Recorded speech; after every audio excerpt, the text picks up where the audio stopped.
Assalamualaikum warahmatullahi wabarakatuh. Apa kabar Bapak, Ibu, dan teman-teman semuanya? Semoga semuanya selalu berada dalam keadaan baik-baik saja dan berada dalam lindungan Allah Subhanahu wa taala. Kali ini saya akan membahas mengenai membacakan nyaring. Jadi kemarin kita sudah membahas mengenai kenapa keterampilan literasi membaca itu penting bagi kita. Nah, sekarang kita akan membahas materi mengenai membacakan nyaring. Jadi salah satu upaya untuk mengembangkan keterampilan literasi membaca anak kita, ya salah satunya dengan melakukan kegiatan membacakan nyaring.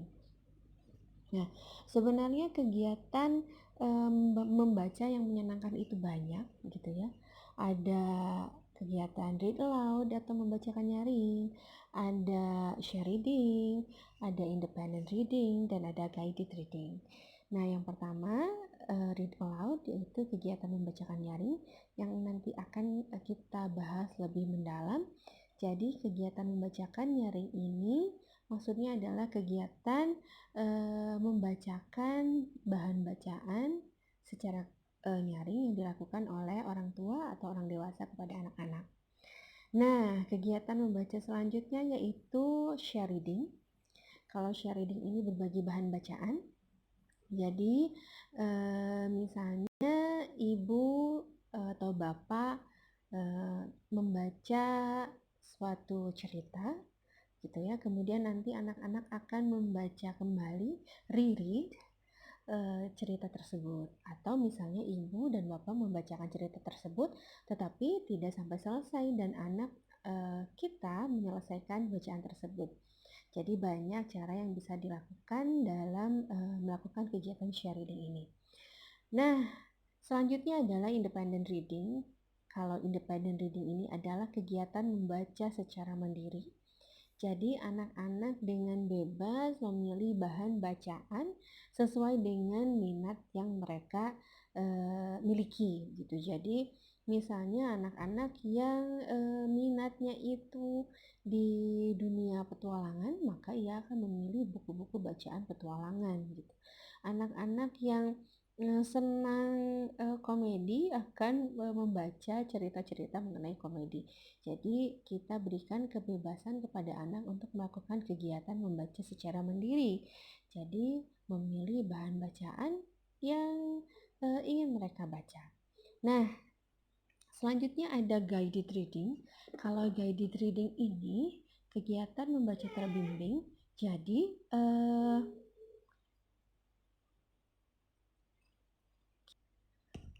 ya, kita membimbing anak-anak kita untuk mencari bahan bacaan tertentu. Misalnya sekarang sedang COVID-19 gitu ya. Jadi kita meminta anak-anak kita untuk mencari bahan-bahan bacaan yang berkaitan dengan corona.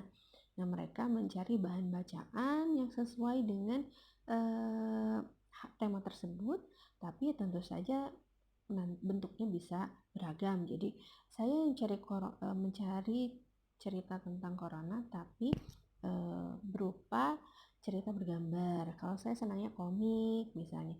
Kalau saya senangnya cerita yang ada di dalam film animasi dan lain sebagainya. Jadi kita tetap membimbing anak-anak kita untuk melakukan kegiatan membaca. Jadi memberikan topik tertentu, stimulan tertentu agar mereka melakukan kegiatan membaca secara terbimbing. Nah, keempat kegiatan membaca tersebut, baik read aloud, share reading, independent reading, guided reading, bisa dilakukan di rumah dalam kegiatan literasi keluarga ataupun di sekolah. Gerakan literasi sekolah. Jadi kalau di rumah ya tentu saja orang tua atau orang yang lebih dewasa di rumah membimbing kegiatan-kegiatan tersebut. Ya kalau di sekolah tentu saja di bawah bimbingan dan pengawasan Bapak Ibu guru. Jadi misalnya kalau Ibu Bapak guru mau melakukan kegiatan read aloud di sekolah, ya bagus begitu ya, silakan. Misalnya Kegiatan read aloud-nya dilakukan sebelum memulai pembelajaran selama 15 menit. Jadi ibu membacakan cerita kepada anak-anak selama 15 menit gitu ya. Kemudian dilanjutkan keesokan harinya dan seterusnya. Nah, dulu pada zaman novel Harry Potter pertama diterbitkan gitu ya, ibu guru-guru di London membeli Harry Potter untuk kegiatan membaca nyaring ini gitu ya. Jadi sebelum memulai pembelajaran, guru-guru melakukan kegiatan membacakan nyaring cerita Harry Potter. Dilakukan kontinu gitu ya setiap hari selama 10-15 menit. Jadi setelah beberapa hari, anak-anak itu semakin tertarik kepada cerita tersebut. Jadi lama-kelamaan siswa-siswanya tidak mau ketika guru tersebut berhenti membacakan cerita. Jadi inginnya terus membacakan cerita. Yang tentu saja tidak bisa karena ada waktunya. Jadi akan dilanjutkan keesokan harinya. Nah, setelah itu ternyata siswa-siswanya berinisiatif untuk mencari buku Harry Potter sendiri dan membacanya sendiri. Karena saking penasarannya, apa sih kelanjutan ceritanya gitu ya. Saya sudah ingin tahu bagaimana Harry Potter akan bertindak, Hermione seperti apa, Ron nanti bagaimana menghadapi saudara-saudaranya dan lain sebagainya gitu. Nah, jadi salah satu hal yang menarik dari read aloud adalah dapat memberikan stimulasi kepada anak-anak untuk melakukan kegiatan membaca yang lain, misalnya kegiatan membaca mandiri. Nah, dari tadi itu kita membicarakan mengenai read aloud atau membacakan nyaring. Sebenarnya apa sih read aloud itu? Tadi sudah disampaikan sedikit. Nah, mungkin beberapa kalimat ini bisa sedikit menggambarkan read aloud. Karena memang read aloud itu luar biasa sekali gitu ya, banyak makna yang terkandung di dalamnya. Saya hanya merangkum beberapa saja di antaranya. Yang pertama, read aloud itu membacakan bahan bacaan untuk anak gitu ya, secara nyaring atau bersuara. Jadi, ya tentu saja karena namanya read aloud, kita membacakan bahan bacaan gitu ya. Jadi bukunya ada. Tidak seperti mendongeng gitu ya. Yang bisa tidak menggunakan buku, tapi kalau read aloud kita membacakan buku tersebut untuk anak-anak kita. Kemudian selanjutnya dengan read aloud atau read aloud adalah kegiatan interaksi dan komunikasi antara orang tua dan anak melalui kegiatan membaca. Jadi dengan kegiatan read aloud ini ada interaksi yang dilakukan oleh orang tua dan anak. Jadi misalnya ayah bekerja, ibu bekerja. Nah, cara untuk merekatkan gitu ya, atau cara untuk melakukan interaksi, komunikasi bisa dengan read aloud. Karena ketika melakukan kegiatan membacakan nyaring, kita melakukan komunikasi juga dengan anak-anak kita. Apa sih isi dari bacaan tersebut? Nanti kita bahas gitu ya. Tokohnya seperti apa? Kenapa dia melakukan hal tersebut, nilai-nilai apa yang terkandung di dalam cerita tersebut, dan lainnya gitu. Dan kemudian kita bisa melakukan komunikasi juga, apa sih yang boleh dan tidak boleh dilakukan. Nah, apa sih yang harus kita aplikasikan dari cerita itu dalam kehidupan sehari-hari. Jadi dengan kegiatan read aloud kita bisa melakukan interaksi dan komunikasi yang intens dengan anak-anak kita. Luar biasa ya. Kemudian selanjutnya, read aloud menjalin kedekatan antara orang tua dan anak melalui bacaan, tentu saja. Ibu bapak bayangkan gitu ya, bila sedari dini anak kita diberi kegiatan membacakan nyaring gitu ya, anak bayi, balita, kita pangku gitu ya, kemudian kita pegang buku, kita bacakan buku itu, terbayangkan kedekatannya seperti apa, kedekatan emosi gitu ya, kedekatan interaksi, komunikasi dan lain sebagainya. Untuk anak-anak yang lebih besar pun sama saja gitu ya, ada hubungan-hubungan khusus begitu ya ketika kita membacakan cerita untuk anak. gitu ya. Karena biasanya memang kedekatan itu akan terjalin gitu ya. Kita akan mengungkapkan perasaan kita terhadap bacaan tersebut gitu ya. Kemudian empati kita dan lain sebagainya. Jadi read aloud itu mewadahi beragam makna gitu ya. Read aloud itu mengandung beragam makna. Kegiatan read aloud ini bisa dilakukan sejak dini.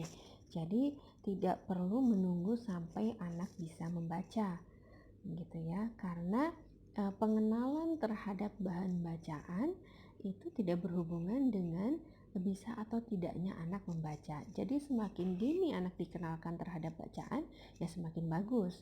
Ya cara memperkenalkannya salah satunya dengan kegiatan read aloud gitu, agar ia tahu bahwa ini bahan bacaan, ini buku. Dengan buku kita bisa melakukan kegiatan membaca yang menyenangkan, berinteraksi dengan orang tua kita dan lain sebagainya. Nah, sekarang kita beralih ke manfaat apa saja yang bisa kita dapatkan dari melakukan kegiatan read aloud ini. Saya mengambilnya dari buku Ibu Rosi. Jadi manfaat membacakan nyaring sejak dini itu banyak sekali. Yang pertama, membantu perkembangan otak lebih optimal. Ya, karena kita memberikan stimulasi kepada anak gitu ya. Kemudian memperkenalkan dan melatih kemampuan mendengar. Jadi meskipun anak belum bisa membaca gitu ya ketika anak kita berusia dini, tapi kita melatih dan memperkenalkan hal-hal yang bisa mereka dengar gitu ya, bahasa. Kemudian menambah kosakata yang didengar gitu ya. Jadi semakin banyak input yang anak-anak dapatkan, akan semakin banyak pula output yang mereka keluarkan. Jadi bila ada ibu atau bapak yang khawatir, kenapa ya anak saya itu keterampilan berbicaranya belum terlalu berkembang.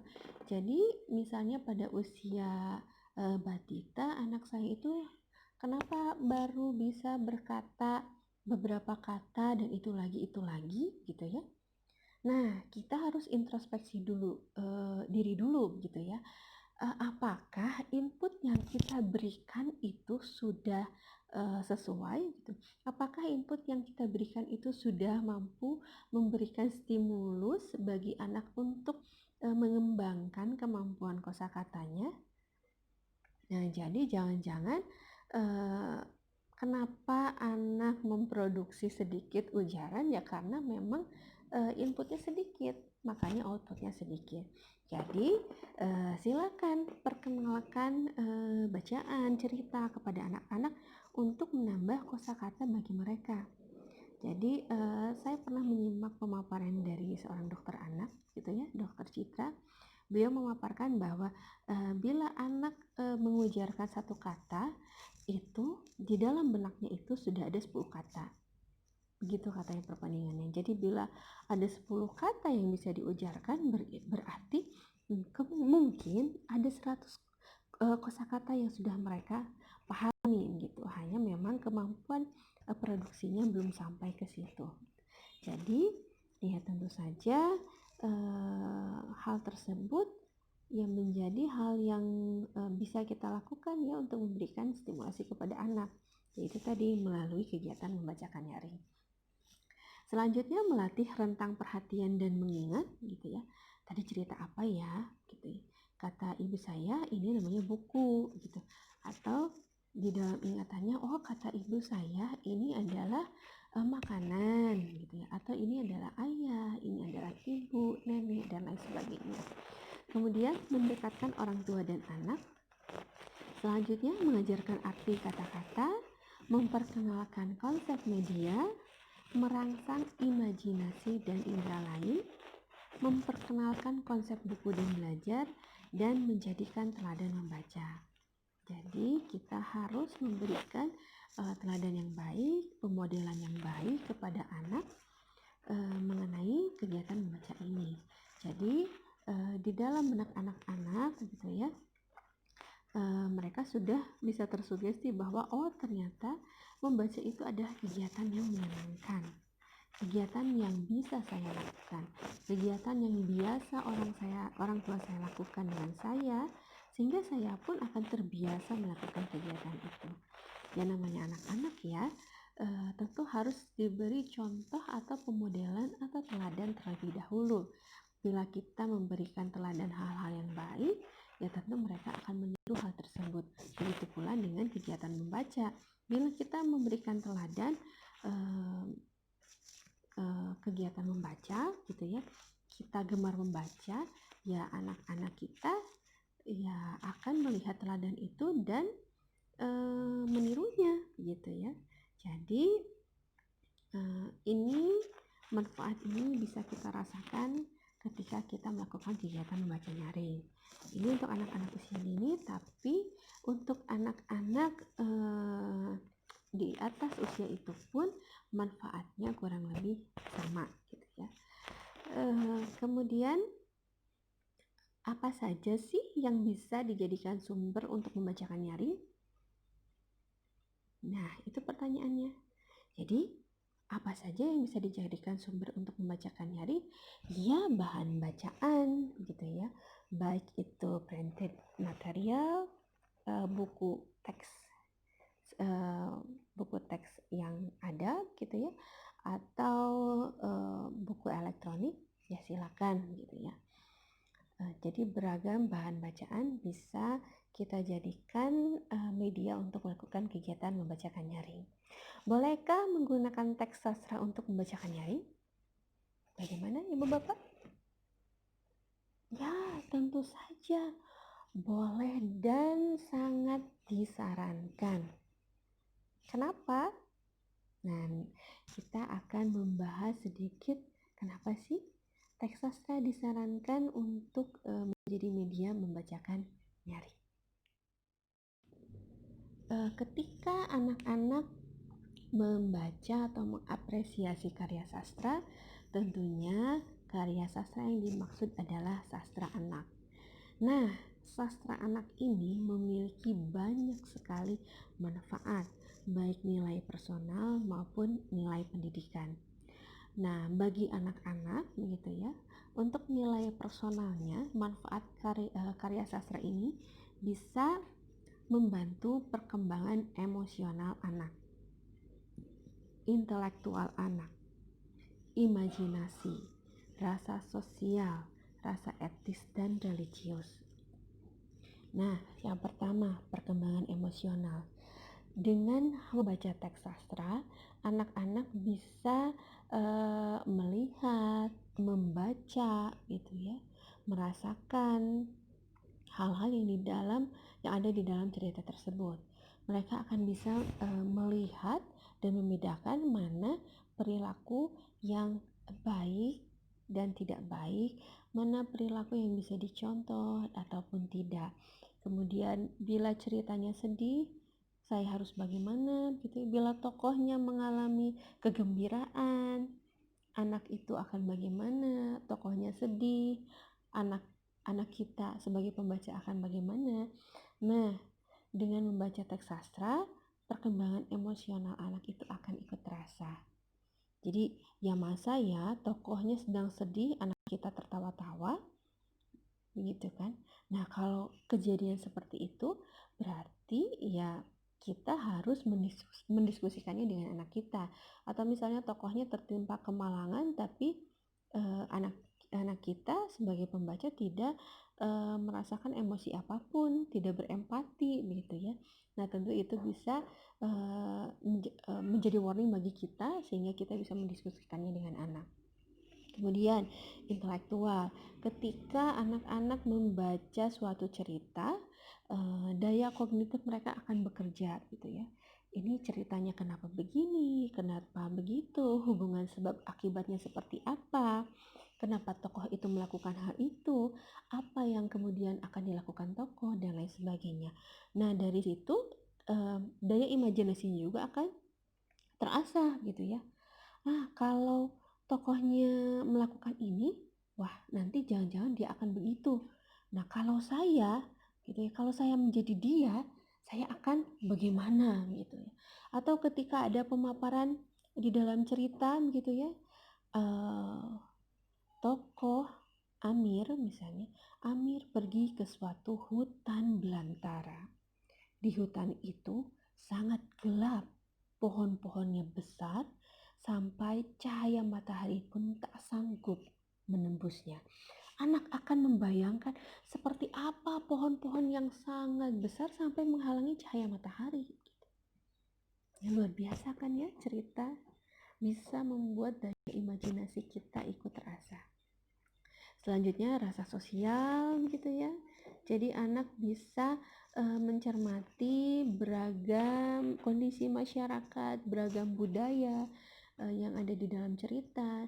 Dia akan mengenal beragam adat budaya gitu ya, di berbagai daerah melalui cerita. Itu ya, luar biasa. Jadi tidak perlu pergi ke beragam daerah, ke berbagai benua, kita cukup duduk di tempat, tapi kita bisa menjelajahi seluruh dunia. Kita bisa mengenal beragam budaya setiap negara, setiap daerah, suku bangsa dan lain sebagainya. Juga itu ya, yang terakhir, dengan karya sastra anak bisa mengembangkan rasa etis dan religius anak. Jadi anak bisa mengenal keindahan, nilai-nilai keindahan, nilai-nilai ketuhanan melalui cerita gitu. Itu tadi manfaat nilai personal bagi anak. Nah, selanjutnya juga ada manfaat nilai pendidikan bagi anak gitu ya. Jadi melalui karya sastra anak itu akan membantu anak untuk mengeksplorasi dan menemukan berbagai hal. Ya, jadi anak bisa mengeksplorasi berbagai temuan, berbagai ilmu gitu ya melalui teks sastra. Selanjutnya bisa membantu perkembangan bahasa anak, pengembangan nilai-nilai keindahan, pemahaman wawasan kultural, dan tentu saja penanaman kebiasaan membaca. Nah, itu tadi manfaat karya sastra anak. Jadi kita bayangkan dengan manfaat yang begitu banyak, kemudian kita jadikan media dalam kegiatan membacakan nyaring, dalam kegiatan literasi keluarga, literasi sekolah, tentu akan luar biasa manfaatnya. Kegiatan literasi keluarga, kegiatan literasi sekolah, membacakan nyaring, itu sudah memiliki banyak manfaat, ditambah manfaat dari karya sastra itu sendiri. Jadi manfaatnya double gitu ya, manfaatnya berkali-kali lipat gitu. Jadi ya, bila Bapak Ibu menggunakan teks sastra dalam kegiatan membacakan nyaring, itu saya sangat rekomendasikan gitu, karena memiliki banyak sekali manfaat. Bentuk teks sastra anaknya yang beragam, bisa cerita bergambar, kemudian bisa cerita pendek, novel, komik, dan karya sastra anak yang lainnya. Nah, itu tadi mengenai pemanfaatan teks sastra dalam kegiatan membacakan nyaring. Selanjutnya yang jadi pertanyaan adalah, bagaimana sih cara melakukan kegiatan membacakan nyaring? Apa kita dapat ada buku langsung membacakan atau bagaimana gitu? Nah, berikut ini beberapa cara yang bisa Bapak Ibu aplikasikan ketika melakukan kegiatan membacakan nyaring ya. Yang pertama, tentu saja kita harus memilih bacaan yang sesuai dengan anak, yang sesuai dengan tingkat perkembangan bahasa anak, kognitif anak, sosial, emosional, dan lain sebagainya. Jadi sebelum membacakan sebuah buku untuk anak, kita harus membaca terlebih dahulu buku tersebut, gitu ya, sesuai atau tidak untuk anak. Nah, karena jenjang membaca anak itu berbeda-beda. Misalnya buku untuk anak usia dini tentu saja berbeda dengan buku untuk anak-anak sekolah dasar di kelas tinggi. Jadi kalau buku anak Untuk anak-anak usia dini itu proporsi gambarnya biasanya lebih besar gitu ya, cerita bergambar itu bisa sampai 75% gitu ya. Untuk anak-anak di kelas awal bisa 50%, untuk kelas tinggi bisa berkurang lagi. Kemudian penggunaan diksi atau bahasa gitu ya di dalam cerita tersebut juga berbeda. Kalau untuk anak-anak usia dini ya tentu saja pemilihan katanya yang lebih sederhana. Jadi ibu bayangkan bila anak-anak kelas tinggi diberi buku untuk anak-anak usia dini atau kelas rendah, ya tidak akan menarik untuk mereka karena dari segi bahasa pun sudah berbeda. Jadi untuk usia dini paling hanya satu atau beberapa dua kalimat gitu ya, dengan kalimat-kalimat pendek. Kalau untuk anak-anak sekolah dasar kelas tinggi ya tentu saja kalimatnya sudah lebih kompleks. Satu paragraf sudah terdiri atas banyak kalimat gitu ya. Kalimatnya pun sudah panjang dengan pemilihan kata yang tentu saja berbeda untuk anak-anak di kelas awal ataupun untuk anak-anak usia dini. Jadi pemilihan bahan bacaan itu harus disesuaikan dengan tingkat perkembangan anak. Nah, langkah selanjutnya adalah mengkondisikan anak agar siap menyimak, agar siap melakukan kegiatan membacakan nyaring. Gitu. Jadi kalau anaknya belum siap, jangan tiba-tiba ibu membacakan nyaring. Misalnya anaknya sedang tantrum gitu ya. Jadi ketika kita melihat bahwa anak sudah siap, baru kita melakukan kegiatan membacakan nyaring. Kita ajak dulu, Dek, Kakak, mari kita melakukan kegiatan membacakan nyaring, gitu ya. Kemudian ibu perkenalkan buku apa yang akan dibacakan pada hari itu dan lain sebagainya. Penulisnya siapa, ilustratornya siapa, gitu ya, dan lain sebagainya. Atau bila ibu bapak guru melakukan kegiatan ini di kelas, ibu dan bapak bisa sekaligus memberitahu tentang apa yang boleh dan tidak boleh dilakukan selama kegiatan membacakan nyaring. Karena kan yang menyimaknya cukup banyak bila di kelas gitu ya, beberapa berbelas siswa atau berpuluh siswa misalnya 15, 20 gitu ya, 30.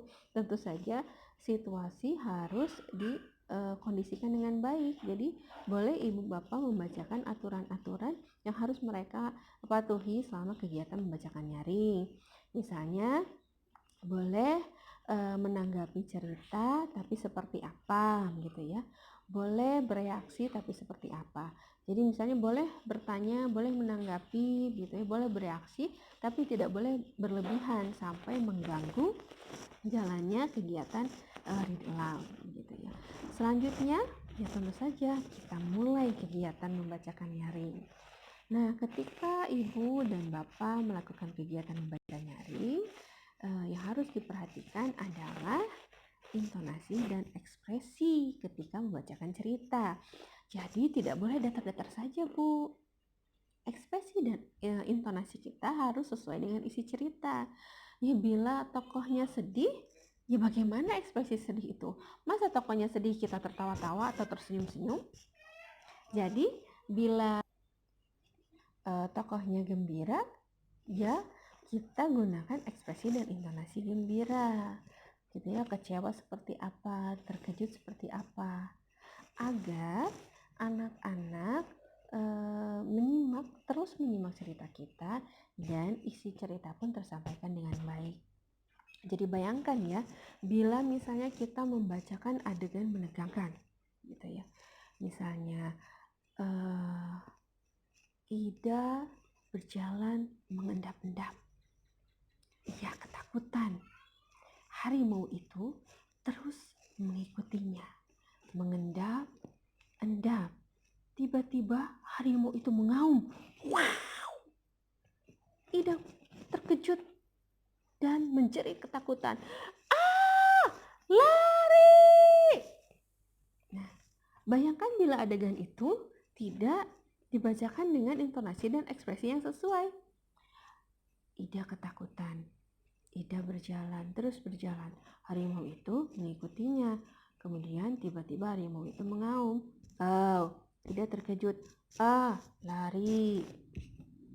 Isi cerita tidak akan tersampaikan dengan baik gitu. Jadi harap diperhatikan intonasi dan ekspresi yang sesuai dengan isi cerita. Ibu dan bapak tidak perlu seperti para pendongeng profesional gitu ya, yang bisa menghasilkan berbagai macam suara gitu ya, ekspresi wajah yang totalitas gitu ya. Ya kalau bisa alhamdulillah bagus gitu ya. Tapi kalau tidak bisa pun minimal intonasi dan ekspresi yang kita keluarkan selama pembacaan nyaring tersebut sesuai dengan isi cerita gitu ya Ibu Bapak. Selanjutnya ia melakukan interaksi dengan anak ketika membaca. Jadi bila memang anak penasaran terhadap sesuatu, ia boleh bertanya atau menanggapi isi cerita. Anak boleh bereaksi. Jadi bila misalnya anak terkejut, aduh gitu ya, gitu ya, anak dilarang terkejut. Kemudian ada sesuatu yang lucu, anak tidak boleh tertawa. Ya tidak begitu. Anak boleh memberikan respon terhadap cerita, mengajukan pertanyaan, menjawab gitu ya, dan lain sebagainya boleh diperbolehkan selama tidak mengganggu jalannya kegiatan read aloud. Jangan sampai banyak bertanya akhirnya kegiatan read aloud-nya tidak jadi gitu ya. Jangan sampai seperti itu. Kemudian setelah melakukan kegiatan membacakan nyaring, kita bisa mendiskusikan bacaan yang sudah dibaca tadi. Isinya tentang apa? Kenapa Ida melakukan hal itu? Kenapa Ida bisa sampai di hutan itu? Apa yang akan saya lakukan bila saya menjadi Ida, tokoh yang lain, tokoh yang tadi gitu, dan lain sebagainya. Kemudian ya kita juga bisa mendiskusikan nilai-nilai yang terdapat di dalam cerita, hal apa yang boleh dilakukan, yang tidak boleh gitu ya dalam kehidupan sehari-hari. Nah selanjutnya ya tentu saja akan lebih baik dan disarankan kegiatan ini dilakukan setiap hari Ibu Bapak gitu, agar tentu saja manfaatnya lebih terasa bila kita melakukannya setiap hari. Dengan kita melakukan kegiatan tersebut setiap hari, ya diharapkan anak-anak akan menjadi suka pada kegiatan membaca. Nah kalau sudah suka, nanti tingkatannya akan menaiki jenjang selanjutnya. Anak akan gemar membaca gitu ya. Jadi bila kita memperkenalkan kegiatan membaca yang menyenangkan setiap hari, ya akan tertanam di benak anak bahwa kegiatan membaca itu menyenangkan, sehingga ia akan menjadi suka terhadap bacaan, suka membaca.